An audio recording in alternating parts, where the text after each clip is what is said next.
Shalom saudara-saudara. Salam Daily Wisdom.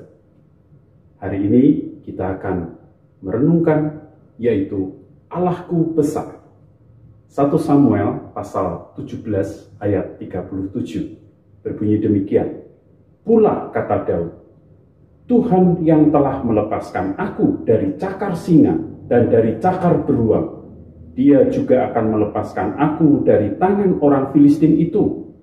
Kata Saul kepada Daud, pergilah, Tuhan menyertai engkau.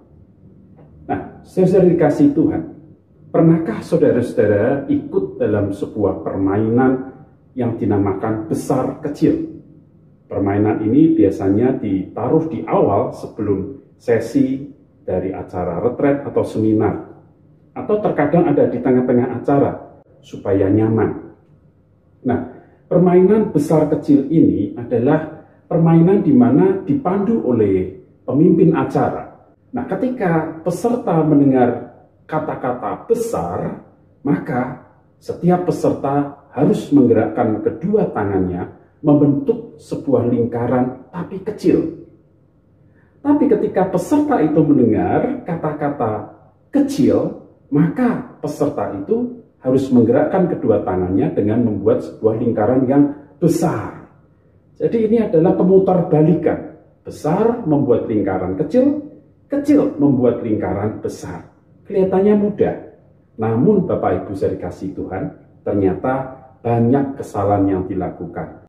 Nah, saudara saya kasih Tuhan, peserta yang melakukan kesalahan dari permainan yang nampaknya sederhana ini adalah disebabkan karena mindset.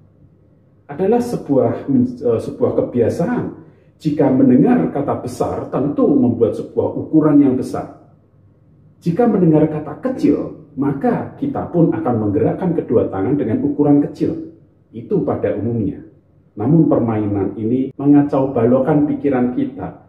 Oleh sebab itu, terkadang kita perlu fokus supaya kita mencoba mencermati ketika mendengar besar, melakukan kecil. Ketika melakukan kecil, melakukan sesuatu yang besar.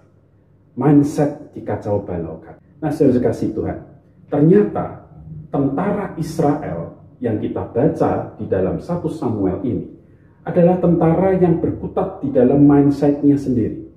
Ketika tentara Israel itu melihat Goliat berbadan besar dan terlatih di dalam peperangan, maka respon dan tindakan dari para tentara Israel ini adalah bersembunyi dan merasa ketakutan. Mereka tawar hati. Sebagai pasukan, mereka mengerti dengan benar dan paham dengan benar apa artinya terlatih dan handal di dalam pertempuran. Dan itu dipredikatkan pada Goliat. Oleh sebab itulah maka para tentara Israel ini menjadi kecut hati. Tentara Israel dapat menghitung kekuatan mereka dengan membandingkan akan kelihayan atau kehebatan dari Goliat. Karena kehebatan Goliat itulah, maka mereka sebagai tentara paham benar. Goliat ini adalah orang yang nggak main-main. Disitulah maka mindset atau pola pikir dari para tentara ini membuat kecil hati karena mengukur dirinya dengan Goliat yang besar dan terlatih itu. Nah, bagaimana dengan Daud? Kita tahu, Daud berbeda. Daud tidaklah demikian. Tampaknya, Daud berpikir dan memahami bahwa ada Tuhan yang maha besar hadir di dalam pertempuran hidupnya. Nah, pola pikir ini tidak ada pada tentara Israel pada saat itu. Nah, disebut pola pikir artinya bahwa Daud sudah terpola pemikirannya tentang siapa Tuhan dalam hidupnya. Pikiran Daud tidak terpola dari pengalamannya sebagai tentara yang hebat dalam bertempur, melainkan pola pikir Daud ini terbentuk dari dirinya sebagai penggembala di padang belantara. Dia menang melawan binatang-binatang liar, dia mampu melawan para pencuri hewan peliharaan. Dan pengalaman yang membentuk Daud, ini semua membuat dia berjumpa dengan Tuhan dan memahami siapa Tuhan dalam hidupnya. Kebiasaan Daud di padang dan sekaligus pekerjaan sehari-hari Daud tidak menjadi biasa, sebab Daud dapat merasakan dan percaya kehadiran Tuhan dalam rutinitas hidupnya. Karena itu, kitab Mazmur tulisan Daud mencerminkan bagaimana hubungan Daud itu kepada Tuhan, bagaimana keintiman, bagaimana relasi yang dekat dengan Tuhan itu ada di dalam kehidupan Daud. Hal inilah yang membedakan Daud dengan tentara Israel. Sama-sama melihat Goliat, namun cara pandangnya berbeda karena sumber dari mindset itu berbeda. Pola pikir berbeda. Sama-sama melihat permasalahan dan kesulitan, namun berbeda respon dan tindakan antara Daud dan tentara Israel. Nah, saudara kasih Tuhan, apa yang dapat kita pelajari dari kisah Daud ini?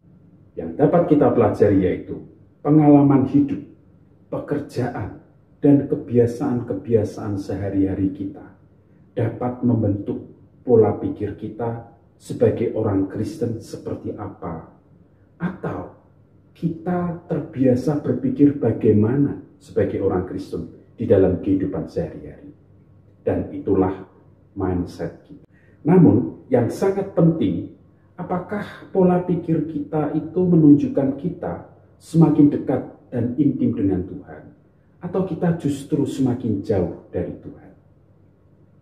Jika kita mudah tawar hati, tidak berhikmat di dalam menghadapi masalah, dan permasalahan tampak lebih besar dari iman dan keyakinan kita, disitulah tandanya mindset atau pola pikir kita harus dibangun, harus direkonstruksi lagi di dalam Kristus dan firman-Nya.